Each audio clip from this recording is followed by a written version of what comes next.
Greetings everyone, my name is Tony Hollowitz. Thank you for being here for this Microsoft Outlook tutorial on attachments. So I have an email that I've started right here, but I want to attach a file to this email. So I've always said to people, the trick to attachments is this. It's very similar to the old magic trick where you pull the rabbit out of a hat. The real trick isn't pulling the rabbit out of the hat, it's getting the rabbit in there in the first place. Well, when it comes to attachments, it's not hard to attach something, but you need to know where that attachment is. Where do you find that file? So what I'm going to do at this point is I'm going to go up and I'm going to click up top and I'm going to click on Insert. I'm going to come over to where it says Attachment, or Attach File, I should say.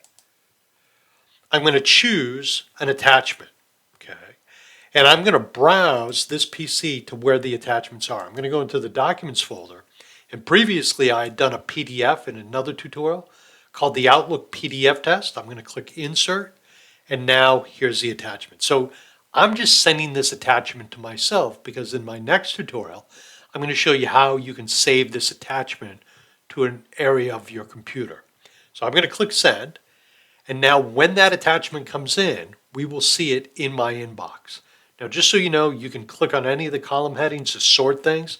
At the moment, I have things sorted by subject, but I really want to click on Received so that everything is in order of the date it came in or the time of that particular day. So now here's my attachment. In the next tutorial, I'm going to show you how to work with that attachment, how you can save it and put it somewhere on your computer, and I'll show you a shortcut to get it to your desktop. Okay, my friends, thank you very much. Have a great day. Bye now.